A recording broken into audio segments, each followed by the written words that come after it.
ഇനി നമ്മൾ ചിന്തിക്കാൻ പറഞ്ഞ അടുത്തത് പ്രാർത്ഥനയിൽ വിശ്വസിക്കുക. എൻ്റെ പ്രിയപ്പെട്ട ദൈവമക്കളെ, ഇത് വളരെ പ്രധാനപ്പെട്ട ഒരു കാര്യമാണ്.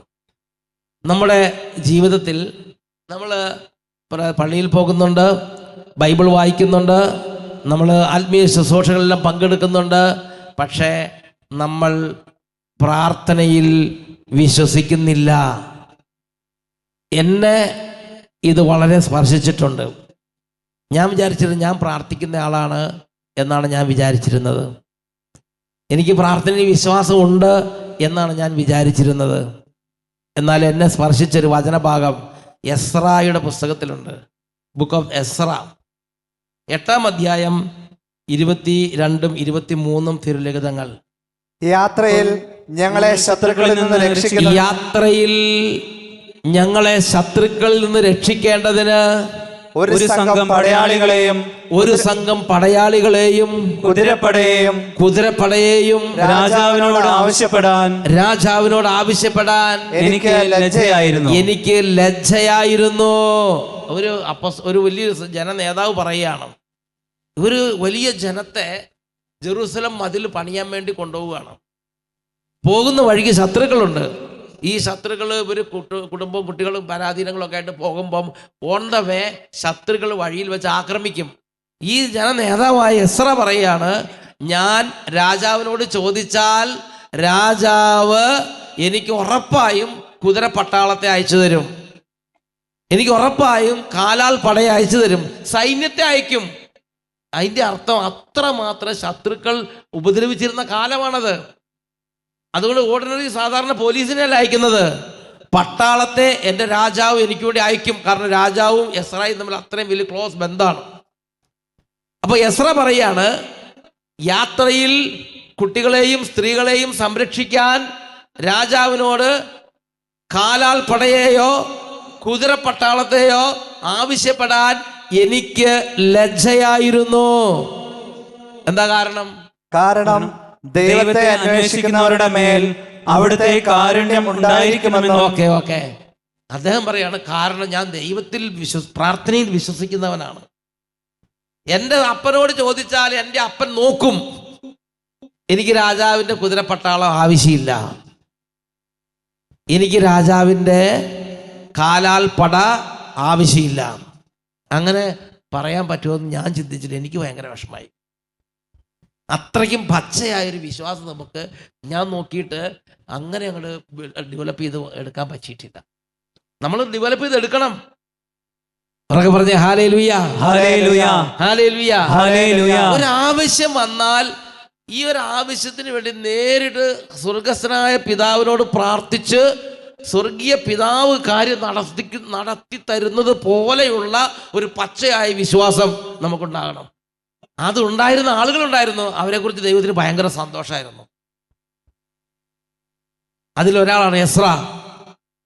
അതുകൊണ്ട് എന്ത് ചെയ്യുന്ന അറിയാവോ? 21-ാമത്തെ വാക്യത്തിൽ കാണാം. എസ്ര ഒരു കാര്യം രാജാവിനോട് ചോദിച്ചില്ല, രാജാവിനോട് സഹായം അപേക്ഷിച്ചില്ല, കുതിരപ്പട്ടാളത്തെ ചോദിച്ചുമില്ല. എസ്ര ഒറ്റ കാര്യമുള്ളൂ, ഒരു ഉപവാസം പ്രഖ്യാപിക്കും. 3 ദിവസത്തെ ഉപവാസം, അല്ലെങ്കിൽ 7 ദിവസം ഉപവാസം, അല്ലെങ്കിൽ 12 ദിവസം ഉപവാസം അങ്ങോട്ട് പ്രഖ്യാപിക്കും. ഇവിടെ 12 ദിവസം ആവശ്യമില്ല, 3 ദിവസം ഉപവാസം മതി. കാര്യം പിതാവ് ഇറങ്ങി വരും, സംഗതി ക്ലിയർ ആക്കും. വായിച്ചു നോക്കിയേ, എസ്ര 8-ാം അധ്യായം 21-ാമത്തെ വാക്യം. ദൈവസന്നിധിയിൽ ഞങ്ങളെ തന്നെ എളിമപ്പെടുത്തുന്നതിനും മക്കളോടും വസ്തുവകളോടും കൂടെയുള്ള ഞങ്ങളുടെ യാത്ര സുഗമമാക്കുന്നതിനും മക്കളോടും വസ്തുവകകളോടും കൂടെയുള്ള ഞങ്ങളുടെ യാത്ര സുഗമമാക്കുന്നതിനും വേണ്ടി ദൈവത്തോട് പ്രാർത്ഥിക്കുന്നതിന് അഹാവ നദീതീരത്ത് വെച്ച് ഞാൻ ഒരു ഉപവാസം പ്രഖ്യാപിച്ചു. Hallelujah, hallelujah. ഇതാണ് എസ്ര ചെയ്തത്. എസ്രയ്ക്ക് എന്തെങ്കിലും ആവശ്യം വന്നാൽ ഒരു ദിവസം ഉപവാസം, അല്ലെങ്കിൽ 21 ദിവസം ഉപവാസം, അല്ലെങ്കിൽ പ്രാർത്ഥന. പട്ടണത്തിന് ഇടയ്ക്കിടയ്ക്ക് പ്രാർത്ഥന പ്രഖ്യാപിക്കുന്നത് എൻ്റെ ശ്രദ്ധയിൽപ്പെട്ടിട്ടുണ്ട്. ആളുകളെ വിളിച്ചുകൂട്ടി പ്രാർത്ഥന പ്രഖ്യാപിക്കും. ജപമാലയാകാം, ജാഗരണ പ്രാർത്ഥനയാകാം, ഉപവാസമാകാം, 3 ദിവസത്തെ ആകാം, 7 ദിവസത്തെ ആകാം, 21 ദിവസത്തെ ആകാം, 90 ദിവസത്തെ ആകാം. ഇപ്പൊ ഈ അടുത്ത കാലത്ത് ഒരു കുട്ടിയുണ്ട്, ആ കുട്ടി 12 വർഷത്തെ എന്തൊരു പ്രാർത്ഥന പ്രഖ്യാപിച്ചിരിക്കുകയാണ്. അപ്പം അതുകൊണ്ട് പരിശുദ്ധാത്മാവിന് ഏത് പ്രായത്തിൽപ്പെട്ട ആത്മാക്കളോട് നേരിട്ട് സംസാരിക്കാം, ഇടപെടാം, പഠിപ്പിക്കാം, പ്രകാശിപ്പിക്കാം. പ്രാർത്ഥനയിൽ വിശ്വസിക്കുക. പച്ചയായ വിശ്വാസം എനിക്കില്ലെന്ന് ഞാൻ പറയാൻ കാരണം പലതവണ ഞാൻ നോക്കിയിട്ട് ഞാൻ പരാജയപ്പെട്ടിരിക്കുകയാണത്. അൽമായരായ മക്കള് അവര് തീ തീ തീ എന്ന് പറഞ്ഞ് മുമ്പിൽ നിൽക്കുകയാണ്. ദാനിയേൽ പ്രവചനത്തിൽ 10-ാം അധ്യായത്തിലേക്ക് വരാം. ദാനിയേൽ പ്രവചനം 10-ാം അധ്യായം 2 തൊട്ട് 12 വരെ വാക്യങ്ങൾ. ദാനിയേൽ പ്രവചനം 10-ാം അധ്യായം 2 തൊട്ട് 12 വരെ വാക്യങ്ങൾ. ഇത് പെട്ടെന്ന് വായിച്ച് പെട്ടെന്ന് നമ്മൾ നോക്കി പോവുകയാണ്. ഉറക്കെ വായിക്കാം. ദാനിയേൽ എന്ന ഞാൻ 3 ആഴ്ച കാലത്തേക്ക് വിലാപം ആചരിക്കുകയായിരുന്നു. ദാനിയേൽ എന്ന ഞാൻ 3 ആഴ്ച കാലത്തേക്ക് വിലാപം ആചരിക്കുകയായിരുന്നു. ഒരു പ്രാർത്ഥനയാണത് എന്ന് പറഞ്ഞാൽ രുചികരമായ എല്ലാ ഭക്ഷണം വേണ്ടെന്ന് നോക്കാം. എങ്ങനെയാ ചെയ്തതെന്ന് വായിച്ചു നോക്കി. അടുത്ത് വായിക്കു. ആ 3 ആഴ്ച കാലം മുഴുവൻ ഞാൻ രുചികരമായ ഭക്ഷണം കഴിക്കുകയോ മാംസവും വീഞ്ഞും ആസ്വദിക്കുകയോ സുഗന്ധലേപനം നടത്തുകയോ ചെയ്തില്ല. 1-ാം മാസം. ഓക്കെ. ആ ദിവസങ്ങളിൽ അദ്ദേഹം ചെയ്തതാണെന്ത്, ഒരു നമ്മളിപ്പോൾ ചെയ്യുന്ന പോലുള്ള ആ ഒരു ഫുൾ ഫ്ലഡ്ജഡായിട്ടുള്ള നല്ല ഒരു സുഖസൗകര്യങ്ങൾ അനുഭവിച്ചുകൊണ്ടുള്ള ജീവിതം കട്ട് ചെയ്ത് കളഞ്ഞു. എന്നിട്ട് മിനിമം കൊണ്ട് ജീവിക്കാൻ തുടങ്ങി. ചായ കുടിച്ചിരുന്നവർ പാലില്ലാത്ത ചായ കുടിക്കാൻ തുടങ്ങാം. പാലില്ലാത്ത ചായ കുടിച്ചുകൊണ്ടിരുന്നത് മധുരം ഉപേക്ഷിക്കുക. തടി കുറയ്ക്കാൻ വേണ്ടി മധുരം ഉപേക്ഷിക്കുന്നതല്ല ഉദ്ദേശിക്കുന്നത്, ശരിക്കും പ്രാർത്ഥനയുടെ ഭാഗമായിട്ട് പറഞ്ഞ hallelujah hallelujah hallelujah hallelujah praise the Lord praise the Lord. കിടക്കയിലൊക്കെ കടന്നുകൊണ്ടിരുന്നവർ നിലത്തിറങ്ങി കിടക്കുക. കാറിലൊക്കെ പോയിക്കൊണ്ടിരുന്നവർ നടന്ന് പള്ളിയിൽ പോകുക. എല്ലാ ദിവസവും അല്ല, നമ്മൾ ഒരാഴ്ചത്തേക്കോ 21 ദിവസത്തേക്കോ 90 ദിവസത്തേക്കോ അങ്ങനെ ഒരു നിശ്ചിത കാലം പ്രാർത്ഥനയ്ക്ക് വേണ്ടി എടുക്കുകയാണ്. ഓക്കെ, അടുത്ത വേഗം വായിച്ചോ. 1-ാം മാസം 24-ാം ദിവസം ഞാൻ ടൈഗ്രീസ് എന്ന മഹാനദിയുടെ കരയിൽ നിൽക്കുകയായിരുന്നു. ഞാൻ കണ്ണുയർത്തി നോക്കിയപ്പോൾ ചണവസ്ത്രവും ഊഫാസിലെ സ്വർണം കൊണ്ടുള്ള അരപ്പട്ടയും ധരിച്ച ഒരുവനെ കണ്ടു. ഒരു വലിയ ഒരു പ്രതാപശാലിയായ ഒരു പ്രൗഢ മനുഷ്യൻ വന്ന് നിൽക്കുന്നു. അവന്റെ ശരീരം ഗോമേതകം പോലെയും മുഖം മിന്നൽ പോലെയും കണ്ണുകൾ ജ്വലിക്കുന്ന പന്തം പോലെയുമായിരുന്നു. ജ്വലിക്കുന്ന പന്തം പോലുള്ള കണ്ണുകൾ, മുഖത്തേക്ക് ഇടിമിന്നൽ പായുന്ന മുഖം. ഇങ്ങനെ മുഖത്തുനിന്ന് സാധാ ഇടിമിന്നൽ പാഞ്ഞോണ്ടിരിക്കുക, അതുപോലത്തെ മുഖം.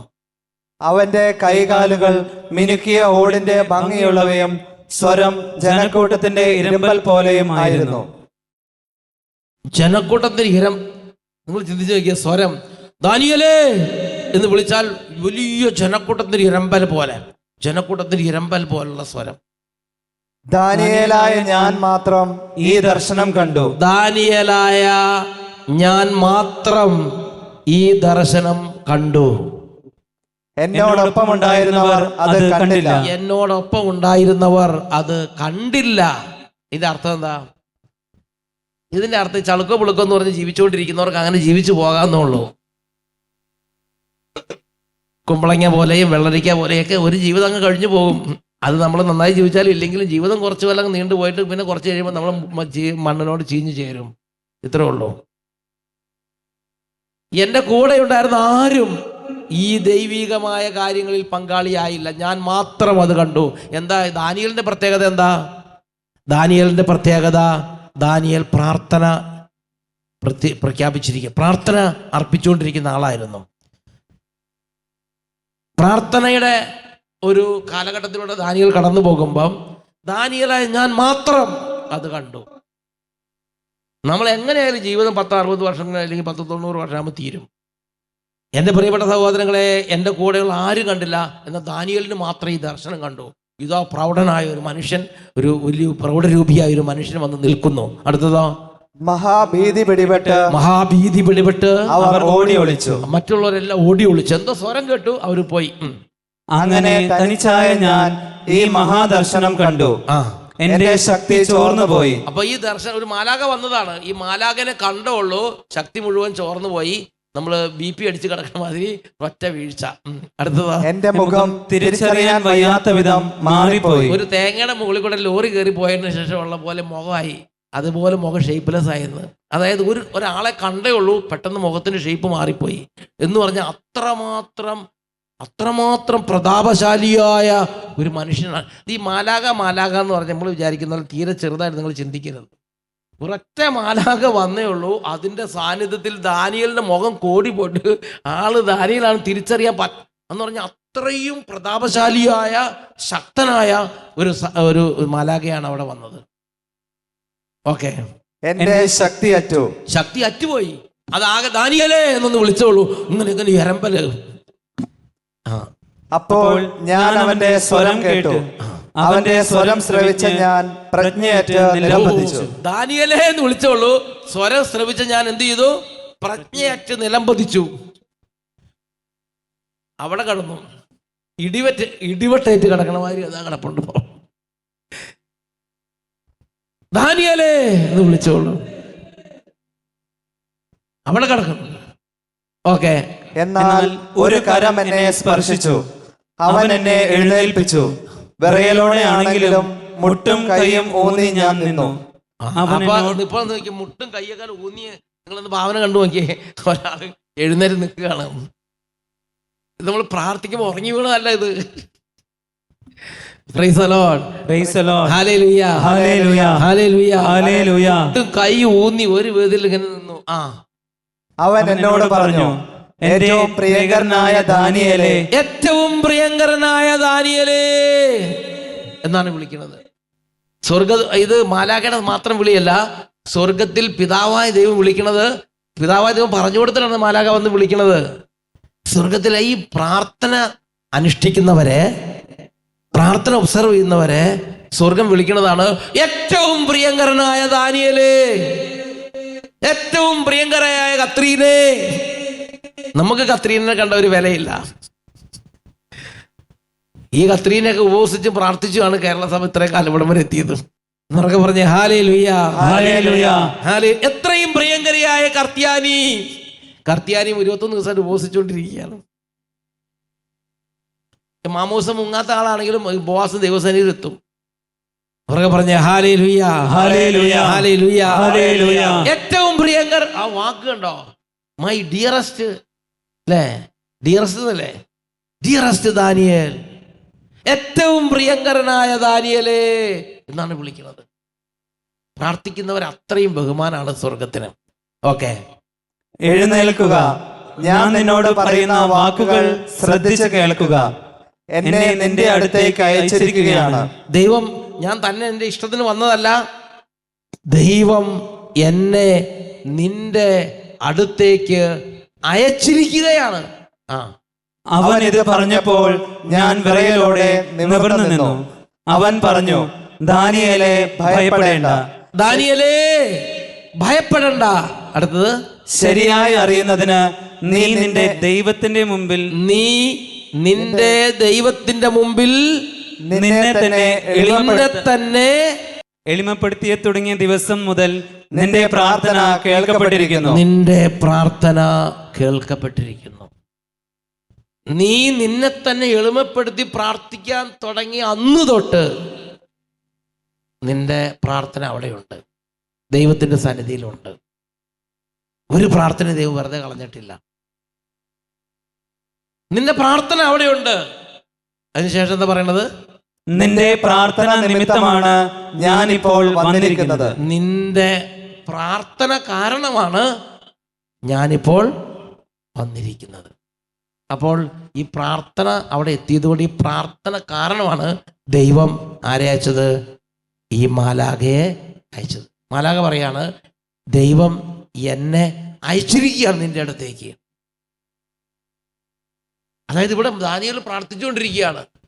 ദൈവം സ്വർഗത്തിൽ ഇങ്ങനെ ഹറിഫറിയായിട്ട് പറഞ്ഞത്, വേഗം ചെല്ല്, അവിടെ പ്രാർത്ഥിച്ച് വേഗം ചെല്ല് എന്ന് പറഞ്ഞ് ഈ മാലാഖനെ ദാനിയേലിന്റെ അടുത്തേക്ക് വേഗം അയക്കുകയാണ്. നിന്റെ പ്രാർത്ഥന നിമിത്തമാണ് ഞാൻ ഇവിടെ വന്നിരിക്കുന്നത്. നമ്മുടെ വീട്ടിലേക്കൊന്നും മാലാഖയൊന്നും വരുന്നില്ലെങ്കിൽ എന്താ കാരണം? മാലാഖ വരുന്നില്ലെങ്കിൽ അതുപോലെയുള്ള പ്രാർത്ഥനയൊക്കെയാണെന്ന് വിചാരിച്ചാൽ മതി. ചളുക്ക പുളുക്കം എന്ന് പറഞ്ഞിട്ട് പ്രാർത്ഥനയും പരിപാടിയൊക്കെ ആയിട്ട് അങ്ങനെ പോവുകയാണ്. ജെന്യുവനായിട്ട് നന്നായിട്ട് പ്രാർത്ഥിച്ചാൽ ആ പ്രാർത്ഥന ദൈവസന്നിധിയിലുണ്ട്. ആ പ്രാർത്ഥന ദൈവസന്നിധി മാത്രമല്ല, ആ പ്രാർത്ഥനയുള്ള ആളുടെ അടുത്തേക്ക് മാലാഖമാരെ ദൈവം അയക്കും. ദൈവം വരും, ദൈവം ശ്രദ്ധിക്കും. എന്താണ് അവർ പറയണത് എന്ന് ദൈവം കേൾക്കും, ശ്രദ്ധിക്കും. ഉറക്കെ പറഞ്ഞേ hallelujah, hallelujah, hallelujah, hallelujah, hallelujah, hallelujah, hallelujah, hallelujah. അപ്പസ്തോല പ്രവർത്തനത്തിലേക്ക് വരാം. അപ്പസ്തോല പ്രവർത്തനത്തിലും നമുക്കിതുപോലുള്ള ചില കാര്യങ്ങൾ കാണാൻ പറ്റും. എൻ്റെ പ്രിയപ്പെട്ട സഹോദരങ്ങളെ, അപ്പസ്തോല പ്രവർത്തനം 10-ാമത്തെ അധ്യായം 4 തൊട്ടുള്ള വാക്യങ്ങൾ വായിച്ചു നോക്കിയേ. ഭയവിഹ്വലനായി ഉറ്റുനോക്കിക്കൊണ്ട് അവൻ ചോദിച്ചു, പ്രഭു, ഇതെന്താണ്?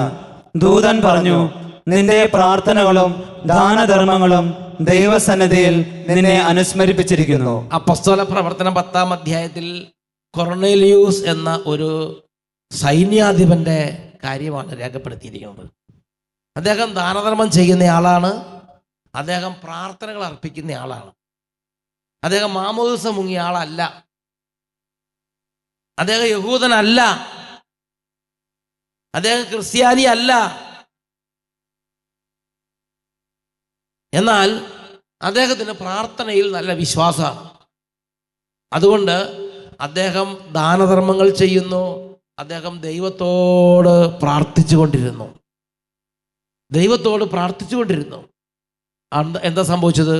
ദൈവം സ്വർഗത്തിൽ നിന്നും മാലാഖയെ കൊർണേലിയൂസിന്റെ ഈ വിജാതീയന്റെ വീട്ടിലേക്ക് അയക്കുകയാണ്. ഈ തൃശ്ശൂർ രാജ്യത്തെങ്ങും വിശ്വാസികൾ ഇല്ലാഞ്ഞിട്ടാണോ ഇങ്ങനെയുള്ള വീടുകളൊക്കെ അന്വേഷിച്ച് പോണത്? അവർക്ക് പറഞ്ഞേ hallelujah, hallelujah, hallelujah, hallelujah, hallelujah, hallelujah. വായിച്ചു നോക്കിയേ, 4 വായിക്ക് നോക്കിയേ. എന്താ പറഞ്ഞത്? ഒന്നുകൂടെ വായിക്ക്. 10-ാം അധ്യായം 4 തൊട്ട് ഉറക്കെ വായിച്ചേ. ഭയവിഹ്വലനായി ഉറ്റുനോക്കിക്കൊണ്ട് അവൻ ചോദിച്ചു, പ്രഭു, ഇതെന്താണ്? പ്രഭു, ഇതെന്താണ്? ഈ കൊർണേലിയസ് നോക്കുമ്പം പ്രതാപശാലിയായ ഒരു പ്രതാപരൂപിയായ ഒരു മനുഷ്യൻ അവിടെ നിൽക്കുകയാണ്. ഉടനെ സ്വർഗ്ഗം എല്ലാം കൂടെ ഇളകി വന്നിരിക്കാന്ന് വിചാരിച്ചു. ഇതെന്താണ് ഈ സംഭവിച്ചുകൊണ്ടിരിക്കുന്നതെന്ന് കൊർണേലിയസ് ചോദിച്ചു. ഉടനെ എന്താ പറയണത്? ദൂതൻ പറഞ്ഞു, നിന്റെ പ്രാർത്ഥനകളും ദാനധർമ്മങ്ങളും ദൈവസന്നിധിയിൽ നിന്നെ അനുസ്മരിപ്പിച്ചിരിക്കുന്നു. നിന്റെ പ്രാർത്ഥനകളും നിന്റെ ദാനധർമ്മങ്ങളും ദൈവസന്നിധിയിൽ നിന്നെ അനുസ്മരിപ്പിച്ചിരിക്കുന്നു. അനുസ്മരിപ്പിക്കുക എന്ന് പറഞ്ഞ എന്താ അർത്ഥം? ഓർമ്മിപ്പിക്കുക. അത് വേറൊരു വാക്കി പറഞ്ഞാൽ ശ്രദ്ധിച്ചോ. നമ്മളിവിടെ ഒരാൾക്ക് ദാനധർമ്മം ചെയ്തു വിചാരിക്കുക, അപ്പം തന്നെ നേരെ അത് പിതാവിൻ്റെ സന്നിധി പോയി അവിടെ നിൽക്കും. നമ്മളിവിടെ ഒരു കൊന്ത ചൊല്ലിയെന്ന് വിചാരിക്കുക, അപ്പം തന്നെ അല്ലെങ്കിൽ ഒരു കുരിശിൻ്റെ വഴി ഒരു കൊന്ത, ഒരു പ്രാർത്ഥന, പള്ളിയിലൊന്ന് പോയി ഒന്ന് മുട്ടുകുത്തി ഒന്ന് കുരിശ് വരച്ചു, നമ്മൾ ഒരു പ്രാർത്ഥന, ഒരു ഉപവാസം ചെയ്തു, അപ്പം തന്നെ ആ പ്രാർത്ഥന നേരെ പോയി പിതാവിൻ്റെ സന്നിധി പോയി നിൽക്കും. എന്നിട്ട് പിതാവിനോട് നമ്മളെക്കുറിച്ച് സംസാരിച്ചുകൊണ്ടിരിക്കും. ഉറക്കെ പറഞ്ഞേ ഹല്ലേലൂയ. ഉറങ്ങില്ല. ഇത്രാമത്തെ ചേച്ചി അത് കരഞ്ഞ് പ്രാർത്ഥിച്ചുകൊണ്ടിരിക്കുകയാണ്. അതിന് വീട്ടിൽ പ്രശ്നമുണ്ട്, പിതാവെ ഇടപെടണമേ എന്ന് പറഞ്ഞ് നമ്മുടെ പ്രാർത്ഥന അവിടെ നിന്ന് നമുക്ക് വേണ്ടി പിതാവിനോട് സംസാരിക്കും. ഒരു ദൂതൻ സംസാരിക്കുന്ന പോലെ സംസാരിക്കും, ഒരു വക്കീല് സംസാരിക്കുന്ന പോലെ സംസാരിക്കും, ഒരു അമ്മ കുഞ്ഞിന് വേണ്ടി സംസാരിക്കുന്ന പോലെ സംസാരിക്കും. ദാനധർമ്മം ചെയ്യാത്തവർ അവിടെ ഇരുന്നോ? പ്രാർത്ഥിക്കാത്തവർ അവിടെ ഇരുന്നോ? ഒന്നുമില്ല നിങ്ങൾക്ക് വേണ്ടി സംസാരിക്കാൻ, ആരുമില്ല നിങ്ങൾക്ക് വേണ്ടി ഇടപെടാൻ. ഉള്ള സമയമില്ല പ്രാർത്ഥനയോ ഉപവാസമോ അല്ല ജപ കർമ്മങ്ങളൊക്കെ ചെയ്യാനുള്ളതിന് ഒക്കെ ആ സമയത്ത് പാള പോലെ മൊബൈലുമായിട്ട് പൊക്കി പിടിച്ചുകൊണ്ട് നടക്കും. എവിടെയെങ്കിലും കുത്തിയിരുന്ന് പ്രാർത്ഥിക്കുകയല്ല. എന്നൊക്കെ പറഞ്ഞേ ഹല്ലേലൂയ, ഹല്ലേലൂയ, ഹല്ലേലൂയ, ഹല്ലേലൂയ. അതുകൊണ്ട് പ്രാർത്ഥനയില്ലാത്തതുകൊണ്ട് ഇന്ന് നമുക്ക് വേണ്ടി പിതാവിന്റെ സന്നിധി ഒന്നുമില്ല. നമ്മുടെ പിള്ളേർക്ക് വേണ്ടി പിതാവിന്റെ സന്നിധി ഒന്നുമില്ല. നമ്മൾ കുറച്ച് പ്രാർത്ഥന അർപ്പിച്ചിരുന്നെങ്കിൽ ആ പ്രാർത്ഥന ദൈവസന്നിധിയിൽ നിന്ന് നമ്മുടെ മക്കൾക്ക് വേണ്ടി സംസാരിച്ചേനെ. നമ്മുടെ മക്കൾക്ക് വേണ്ടി കുറച്ച് ദാനധർമ്മങ്ങൾ ചെയ്തിരുന്നെങ്കിൽ ദൈവത്തിന്റെ സന്നിധി നമ്മുടെ പിള്ളേർക്ക് വേണ്ടി സംസാരിച്ചേനെ. കൊർണേലിയൂസ് ദാനധർമ്മങ്ങളും പ്രാർത്ഥനകളും അർപ്പിക്കുകയായിരുന്നു. ദൂതൻ പറയാണ്, നിന്റെ പ്രാർത്ഥനകളും നിന്റെ ദാനധർമ്മങ്ങളും ദൈവസന്നിധിയിൽ നിന്നെ അനുസ്മരിപ്പിച്ചിരിക്കുന്നു. അടുത്തതോ, യോപ്പായിലേക്ക് ആളയച്ച് പത്രോസ് എന്ന് വിളിക്കപ്പെടുന്ന ശിമയോനെ വരുത്തുക. ഓക്കെ. പിന്നെ അദ്ദേഹം രക്ഷപ്പെടേണ്ട വഴികളാണ് പിന്നെ ഈ ദൂതൻ പറഞ്ഞു കൊടുക്കുന്നത്. ദൈവം ദൂതനെ അയച്ച് ഈ കൊർണേലിയസിനെ നിത്യജീവനിലേക്ക് കൊണ്ടുപോകുന്ന വഴിയാണ് പിന്നെ നമ്മൾ വായിച്ച് കേൾക്കുന്നത്. ഉറക്കെ പറഞ്ഞേ ഹല്ലേലൂയ, ഹല്ലേലൂയ. അപ്പോസ്തല പ്രവർത്തനം 9-ാം അധ്യായം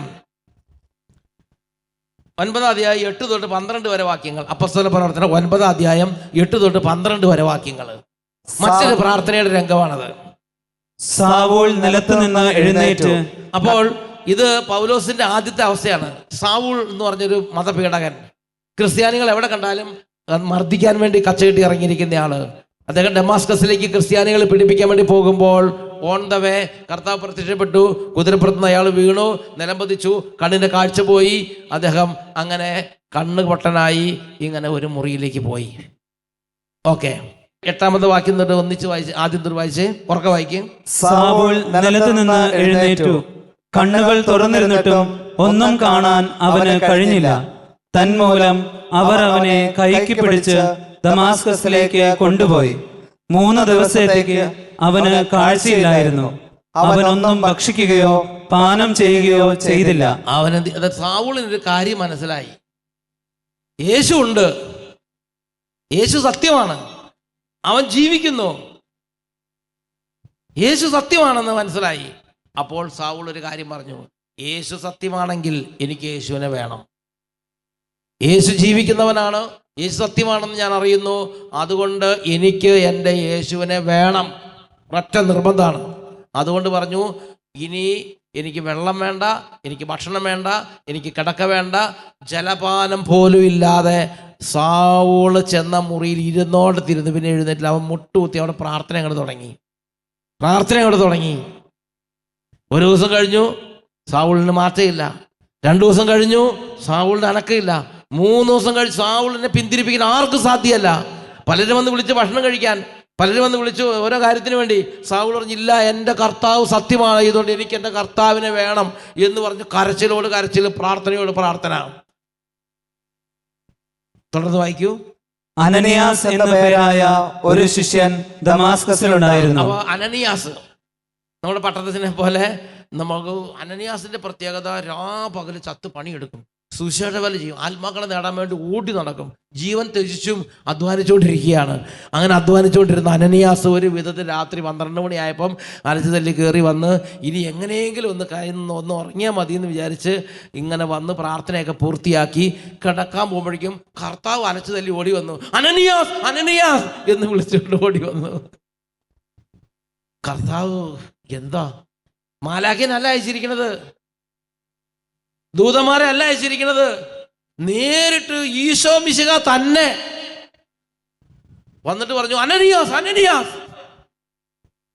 ഉടനെ അനനിയാസ്, എന്താ കർത്താവേ എന്ന് പറഞ്ഞ് ചാടി എഴുന്നേറ്റു. അനനിയാസിന്റെ ക്ഷീണമെല്ലാം പോയി, ചാടി എഴുന്നേറ്റു. കർത്താവേ. അവൻ എന്ത് പറഞ്ഞു? വായിച്ചേ. ദർശനത്തിൽ കർത്താവ് അവനെ വിളിച്ചു. കർത്താവ് വിളിച്ചു, അനനിയാസ്, അനനിയാസ്. അവൻ വിളി കേട്ടു, കർത്താവേ ഇതാ ഞാൻ. കർത്താവ് അവനോട് പറഞ്ഞു, നീ എഴുന്നേറ്റ് ഋജുവേദി എന്ന് വിളിക്കപ്പെടുന്ന തെരുവിൽ ചെന്ന് യൂദാസിന്റെ ഭവനത്തിൽ താർസോസുകാരനായ സാവൂളിനെ അന്വേഷിക്കുക. അവൻ ഇതാ പ്രാർത്ഥിച്ചുകൊണ്ടിരിക്കുകയാണ്. അതായത് കർത്താവ് ആ രാത്രി ഈ അനനിയാസിന് തെല്ലും വിശ്രമം പോലും കൊടുക്കാതെ അനനിയാസിന്റെ അടുത്ത് വന്ന് പറയാണ്, അനനിയാസ്, അനനിയാസ്, നീ ഒരു കാര്യം ചെയ്യണം, നീ ഇപ്പൊ തന്നെ നീ പുറപ്പെടണം. ഋജുവേദി എന്ന് വിളിക്കപ്പെടുന്ന തെരുവുണ്ട് അല്ലേ? ഈശോ വന്ന അനനിയാസിനെ വേഗം പറഞ്ഞു വിടുക. അവന്റെ കാര്യത്തിന് നടപടി ഉണ്ടാക്കാനാണ് പറയുന്നത്. പറഞ്ഞ ഹല്ലേലൂയ, ഹല്ലേലൂയ. നമ്മൾ ഒരു പ്രാർത്ഥന പ്രാർത്ഥിക്കുന്നുണ്ടെങ്കിൽ, അത് ഒരു ഉപവാസമാണെങ്കിലും, അതൊരു തീർത്ഥാടനമാണെങ്കിലും, ഒരു ധ്യാനം കൂടുകയാണെങ്കിലും, അത് ദൈവത്തിന്റെ സന്നിധിയിലുണ്ട്. Praise the Lord, praise the Lord, hallelujah, hallelujah. ദൈവത്തിന്റെ സന്നിധിയിലുണ്ട്. 3 ദിവസമായിട്ട് പ്രാർത്ഥിച്ചുകൊണ്ടിരിക്കുക, കൺവെൻഷൻ കൂടിക്കൊണ്ടിരിക്കുക. എത്ര മാലാഖമാരെ ഇപ്പം തലൂർക്ക് അയച്ചിട്ടുണ്ടാവും? 2-3 മാലാഖമാർ എന്ന് പറഞ്ഞിട്ടുണ്ട്, കൺവെൻഷൻ കൂടുകയാണെങ്കിൽ ഉറക്കമായതുകൊണ്ട് ശല്യം ചെയ്യണ്ട, ആ ഗ്രൗണ്ടിൽ കൂടെ പോയിട്ട് പോരാനെ പറഞ്ഞിട്ടുണ്ട്. പറഞ്ഞേ hallelujah, hallelujah, praise the Lord, praise the Lord. അപ്പൊ കാരണം ചിലർ പറയും, എന്നാൽ ആ 7ാമത്തെ നിര 2ാമത്തെ കസേര ഉണ്ടല്ലോ, സൂക്ഷിക്കണം, അത് 3 ദിവസമായിട്ട് ഉറക്കവുമില്ല, ഭക്ഷണവുമില്ല, ഇരിപ്പാണ്, അതിനെ വെറുതെ അത് പറഞ്ഞ കാര്യം എന്താ വെച്ചാൽ നടപ്പാക്കിയിട്ട് വരാൻ പറയും. ആരാണോ പ്രാർത്ഥിക്കുന്നത് അവരെയാണ് അവിടെ നോട്ട് ചെയ്ത് വെക്കുന്നത്. എന്നുറക്കെ പറഞ്ഞ ഹല്ലേലൂയ, ഹല്ലേലൂയ. സാവൂളിന്റെ കൂടെ വന്ന പലരും ഉണ്ടായിരുന്നു. അവരൊക്കെ അപ്പുറത്തെ ലോഡ്ജിൽ നന്നായിട്ട് ഉറങ്ങിക്കൊണ്ടിരിക്കുകയായിരിക്കും. സുഖമായിട്ട് ഉറങ്ങുന്നവരെങ്ങനെ ഉറങ്ങിക്കോ? സുഖമായിട്ട് ഭക്ഷണം കഴിക്കുന്ന അങ്ങനെ ഭക്ഷണം കഴിച്ചോ? സുഖമായിട്ട് മൊബൈൽ ഉപയോഗിക്കുന്നവർ സുഖമായിട്ട് മൊബൈൽ ഉപയോഗിച്ചോ? ഒരു കാര്യം ഞാൻ നിങ്ങളോട് പറഞ്ഞുതരാം, ഒന്നുകിൽ അഴിഞ്ഞു തീരും അല്ലെങ്കിൽ അളിഞ്ഞു തീരും. അളിഞ്ഞു തീരുക എന്ന് പറഞ്ഞാൽ എന്താ? അഴിഞ്ഞു തീരുക എന്ന് പറഞ്ഞാൽ വാക്കത്തേക്കാണെങ്കിൽ ആ വാക്കത്തിയൊക്കെ അല്ലെങ്കിൽ നമ്മളിപ്പോൾ അല്ലെങ്കിൽ അഴിഞ്ഞു തീരുക എന്ന് പറഞ്ഞാൽ ഗോതമ്പ് മണി നിലത്ത് വീണ് അഴിയും അല്ലേ, അഴിഞ്ഞു തീരും. അല്ലെങ്കിലോ അളിഞ്ഞു തീരും. ഒന്നുകിൽ തേഞ്ഞു തീരും അല്ലെങ്കിൽ തുരുമ്പിച്ചു തീരും. എന്തായാലും 90 വയസ്സേ ഉള്ളൂ, അല്ലെങ്കിൽ 95. 105 കഴിഞ്ഞത് ആരും ചിലപ്പോൾ അപൂർവം ചിലർക്ക് ഉണ്ടാവും. 110 പോട്ടെ, 110 കൂടുതലില്ലല്ലോ.